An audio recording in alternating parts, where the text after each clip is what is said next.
uh, liable for the amount here. You can't even get to court. You have This to is call by what, telephone. And yeah, this is so, why our country works great. Because Cindy's using my car. but I don't know who that is. That would be Bradley Roberts, Your Honor. All right, Mr. Roberts, you're late for your own hearing, but you are here. I have tried to get my stuff downloaded and had kids helping, and nothing is working. So thank God for the phone number because I don't have a ride. All right, well, this is a court appearance and it affects a lot of money, and people really should take things more seriously than they do. But let's talk about this case. Attorney Tiffany Palmer is here on behalf of the plaintiff. Good morning, good afternoon, Your Honor. Tiffany Palmer on behalf of plaintiff P number 74809 for the record. And Mr. Bradley Roberts is here by telephone only. Yes, sir. All right, this is a claim by Liberty Mutual Personal Insurance Company versus Bradley Roberts. And this has had a bumpy ride. We've had a couple of previous hearings on this. We had a hearing on March. Let me go back even all the way to the beginning. We had a hearing on December 16th. Mr. Roberts appeared. He admitted there was no insurance on the vehicle at the time, and it was screwy facts. The vehicle was allegedly owned by Cindy Vandigrift. It was insured as Jessica Adams, and the driven vehicle was driven by her son or nephew, Xavier Adams. Anyway, there was an accident, and no police report was filed, and so all these facts were raised, and so they continued the matter for 90 days for additional discovery. Mr. Roberts didn't show up. We continued the matter to March 31st, 2025, and Mr. Thomas Duquette was here. So we adjourned the matter for 90 days for discovery, and the defendant never complied with any of the discovery. So he didn't answer any of the plaintiff's requests for discovery, and he didn't show up for the court hearing. So Mr. Duquette moved for a default judgment, $10,415 in costs, in damages, $232.13 in costs, and a $75 attorney fee. So a judgment entered by default on March 31st. Which should have never happened. You heard me say she jumped in it and started it and put it in reverse. She took control of the vehicle. It was hers, not mine. She's using mine to go to work right now, or I'd have a ride there. Okay. Well, you didn't show up for the hearing. That's not her fault. And I paid someone that day. And they didn't make it to come and get me, and I walked home from work to make sure I got on the Zoom. I'm sorry, but this is making me mad. I shouldn't even be here. Well, that's open for discussion. You think you shouldn't be here. They have a different idea about it. Exactly. Well, when someone jumps in a vehicle, they assume responsibility. Do you have a legal citation for that? Or is this something you read on the back of a cereal box? You're under the no-fault statute, and it's complicated. And you're in over your head. So you don't show up for your hearing. You don't answer any of their requests for discovery. They sent you information. Everything you've told me, none of it's under oath. This happened, it belonged to somebody. Somebody told me they backed into the car. None of it's under oath. It's just what you claim to be true. So they send you a number of documents for discovery, and you don't answer. I don't know what that means. Well, I don't know how to do all that. I'm not a good lawyer. I don't have any help. I couldn't hire an attorney because no one would take the case. Yes, it's a tough situation. I'm tired of getting ragged on when I'm trying. All right. Well, you need to All right. You may be trying as hard as you could. Maybe you could spend $50,000 for a lawyer and the no fault statute still applies. So anyway, you don't respond to the discovery. Everything you're telling me, this isn't how the legal system works. You show up and say, hey, judge, this is all a big mistake. Sorry. Here's what really happened. Please dismiss it so I can go home. They're doing. Well, they filed legal pleadings. That should have never happened. They're here to provide testimony regarding the matter. In fact, we took some testimony, or at least some legal representation, on March 31st. So anyway, you don't show up on March 31st. The judgment enters a few days later, and you file a motion to set aside the default on April 14th, which it was in 21 days of the default setting aside. So when you move to set a default aside, there's a certain standard you have to meet. You're supposed to file something called an affidavit of meritorious defense, and you're supposed to show good cause for why you did not appear for the hearing. So in your motion, which you filed on April 14th, I'll just read it. On March 31st, a person who lives with me borrowed my vehicle to look for a job. I totally forgot. Although I called the court around 8:05 and left a voice message as I was going to be late because of no ride. So I walked a couple miles, got a ride. Then when I was home and on Zoom, for some reason, my tablet would not work, the microphone, no matter what I did. I have a meritorious defense for this claim. I, Bradley Roberts, and Keith Ryan, seen Cindy Vandergriff, also who own a 2005 GMC Envoy. Cindy got in the vehicle and started it and then reversed it, which in turn slammed into the plaintiff's parked vehicle, knowing the vehicle had no insurance. Therefore, knowingly take possession of said vehicle, the plaintiff then left the scene. No police were called, and somewhere, someone later gave the plaintiff an old insurance card which had my information on it. Correct. Which is different than what you told me at the hearing back in December of 24. So I'm not sure that establishes an affidavit of meritorious defense or a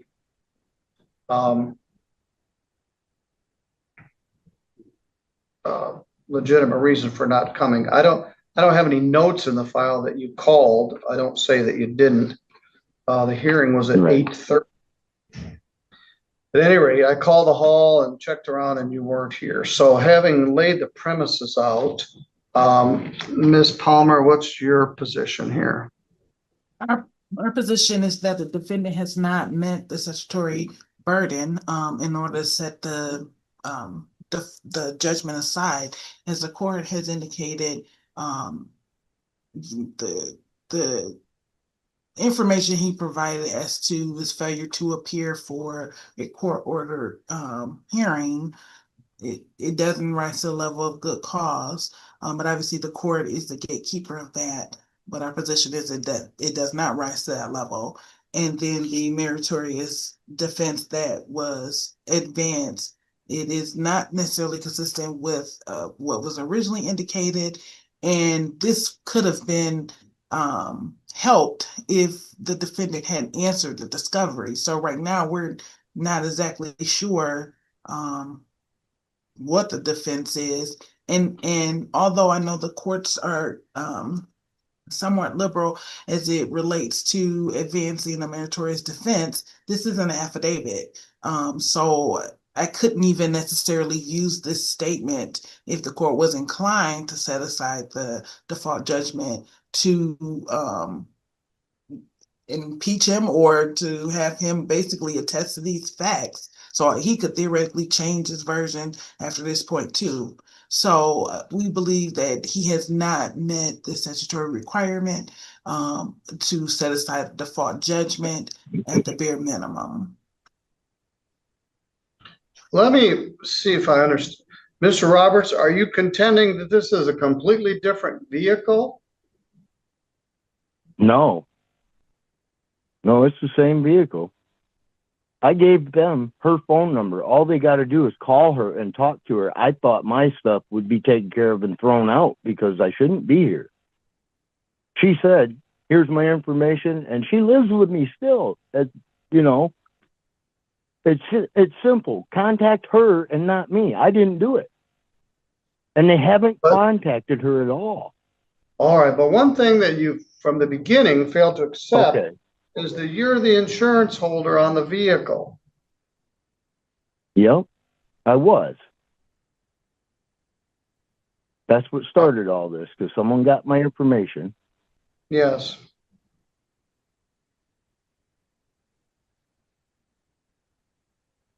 So, Your Honor, and I'm not sure if this is the right way to do this, but I was confused in what his defense was here. I thought he was saying it was a vehicle that looked exactly the same as his vehicle that was completely separate. So he's saying that someone got into his vehicle and then drove the vehicle. Is that what this defense is here? Yes, she got into her 2005 Envoy and yes, drove the vehicle.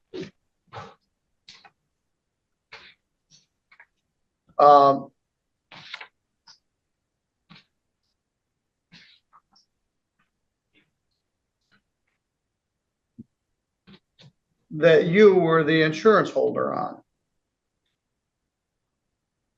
Well, used to be at that moment though, and she knew there was no insurance on it because it had lapsed.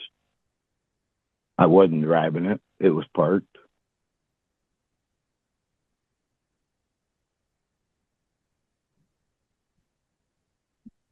Your Honor, based on the defendant's statement, and I understand he's not under oath.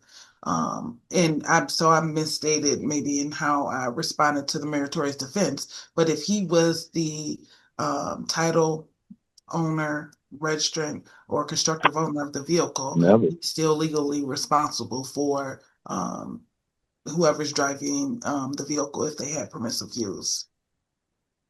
Yes, he doesn't understand. But his argument is... But then when she jumped in it, yeah. She drove it all the time. You guys were playing fast and loose with the rules. The car was titled in somebody's name, insured in somebody's name, driven by somebody else. There's an accident and the insurance is in your name and now you're outraged. It's your own fault. Then none of this is under oath. I don't know who this car is registered to. I don't know that she's the registered owner. I don't know all this other stuff you told me on December 16th. What you told me in the other letter is different. Somebody's getting confused because it's simple. Cindy Vandigrift is the owner.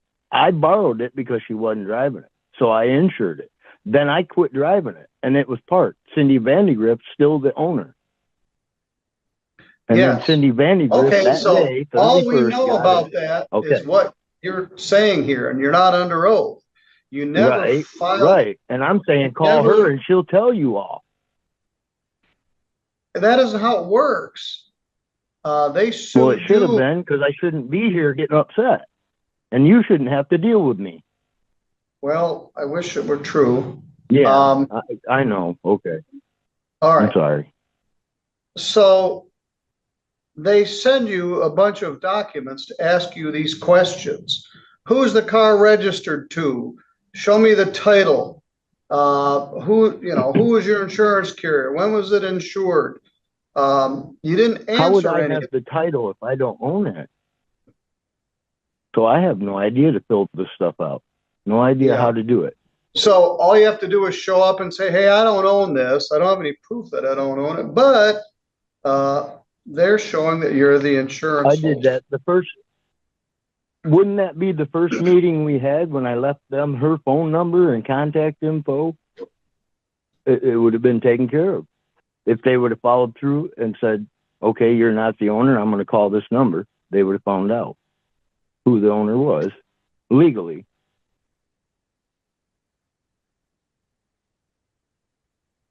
All right. I can get on Michigan website and do that. Your Honor, just in response to this last argument, obviously it's not appropriate to somehow switch the burden to the plaintiff by saying that we were supposed to call and then I guess somehow add her to the lawsuit. We don't have anything definitive to even be able to sue Cindy upon. Maybe if he answered discovery, maybe if he had sworn statements, any of those things. But he just has his versions that he is, advancing that we cannot rely upon. But I didn't understand. That we cannot rely upon. So that's why it was critical, and that's why the court opened discovery and allowed us to have discovery for him to answer discovery. That's why it was important. And if he didn't know the answer to a question, could say he didn't know. It's plenty of questions on here. I think 12 interrogatories, 5 requests for admissions, and a request for productions, I believe.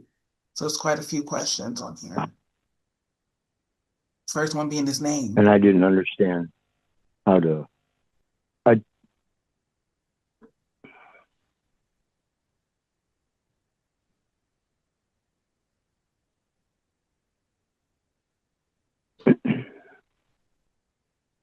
Mr. Roberts, you point out a good and valid point.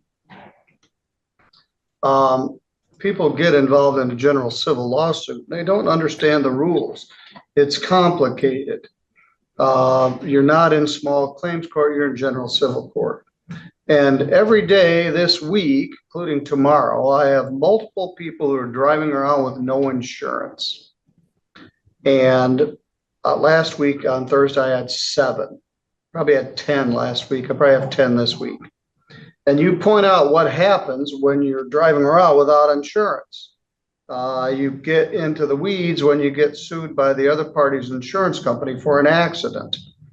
And you're in the weeds, all right. You barely filed an answer. You didn't show up for the hearing.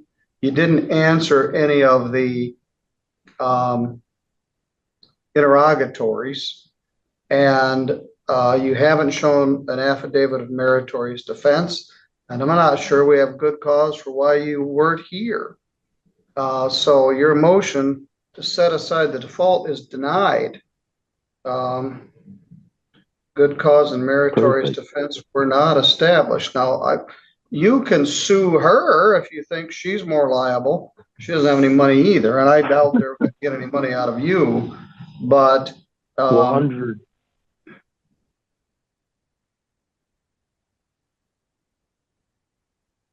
when she jumped in it and started it, isn't that taking for the known possession of the vehicle back? No, it's not. It would be on her turn. Okay. No, it's not. All right, I'm going to send you an order denying your motion. And if you want to appeal that further, I guess you're welcome to do that. But for the reason stated, you are liable for the amount here. You can't even get to court. You have to call by telephone. And this is why our country works great. Because Cindy's using my car. I said that. Sorry about Cindy using his car, but that isn't going to go very well forward. But for all the reasons I stated, he didn't show up for the hearing. He didn't answer the interrogatories. He didn't show necessarily good cause for why he wasn't here. He didn't file an affidavit of meritorious defense. He filed he said two different things about what actually happened, none of which was under oath. And he just doesn't understand, and he'll be mad no matter what I try to say. So this is another case of it is what it is, and another abject lesson for don't drive around without any insurance on your car, and don't have somebody own it, somebody else insure it, somebody else, nephew or son drive it. When the wheels fall off, it can be very expensive. All right, Ms. Palmer, maybe we'll hear more about that, or maybe we won't, but I've denied his motion and I've signed the order to that effect. Thank you, Your Honor. All right, thank you. You have a great evening. Welcome back, everyone. Today's courtroom case is a perfect example of how a civil lawsuit can quickly spiral out of control when someone ignores court procedures. At first glance, the defendant believes he's being blamed for an accident that wasn't his fault.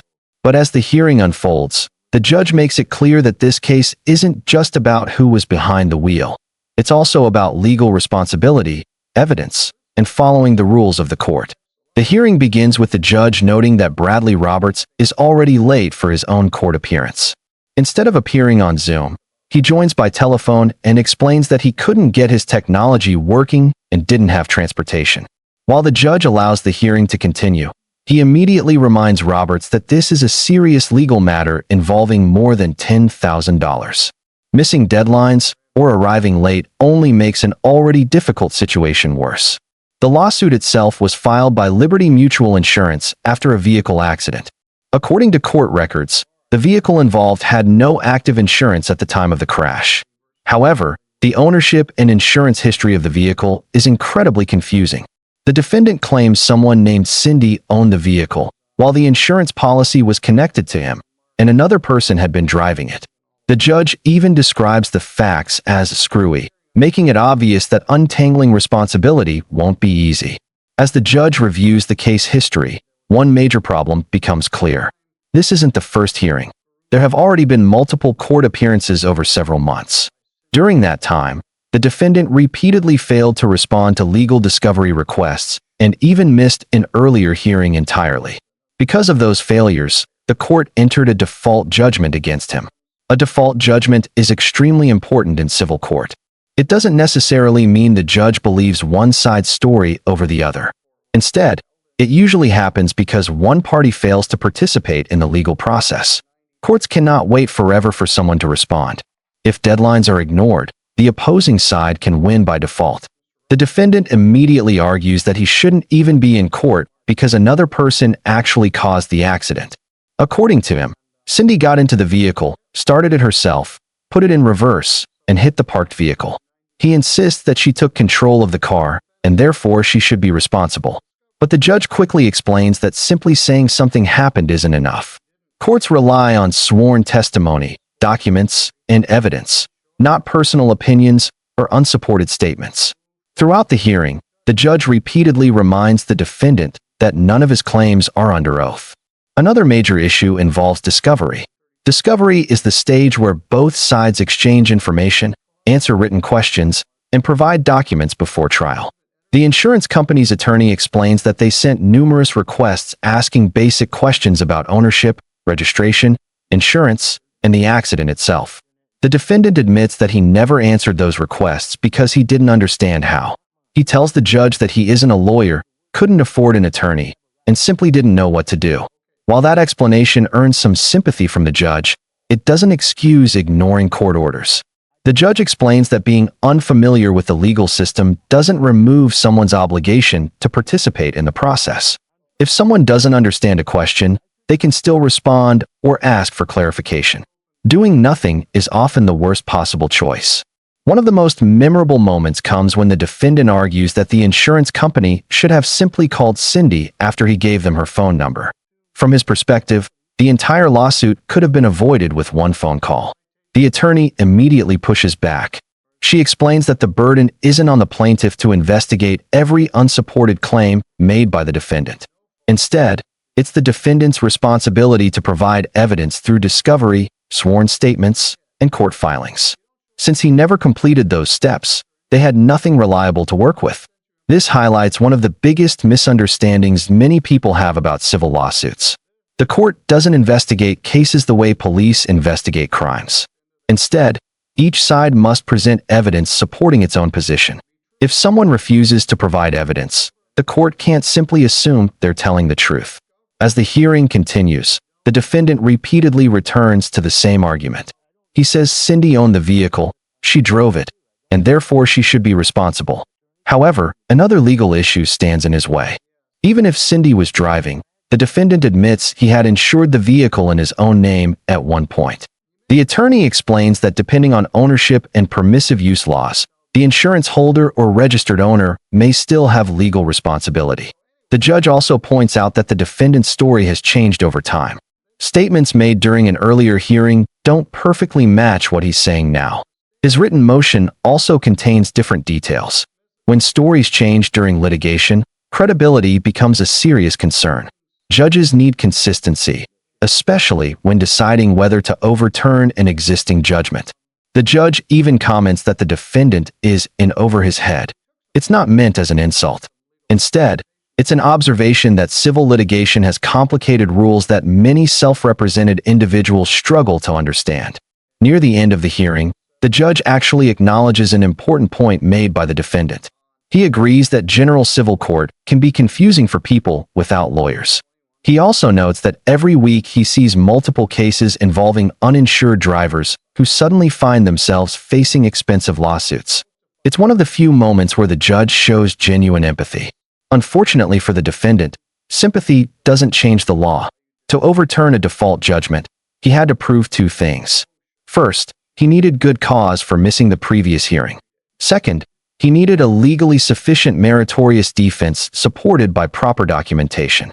According to the judge, he failed to establish either requirement.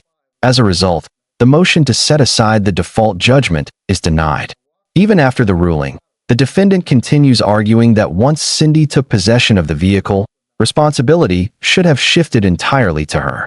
The judge calmly rejects that argument. He tells the defendant that if he believes Cindy is responsible, he is free to file his own lawsuit against her.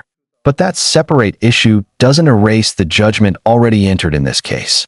In the final moments, the defendant sarcastically remarks that this is why our country works great, suggesting the legal system has treated him unfairly. The judge doesn't respond emotionally. Instead, he summarizes exactly why the defendant lost. He failed to appear at an earlier hearing. He ignored discovery requests. He didn't submit the required affidavit. His explanations changed over time, and none of his statements were supported by sworn evidence.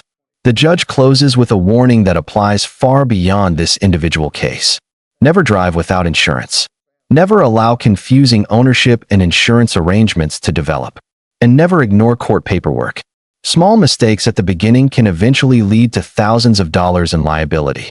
This courtroom hearing serves as a reminder that civil cases are decided not only by the facts of an accident, but also by whether each side follows the legal process.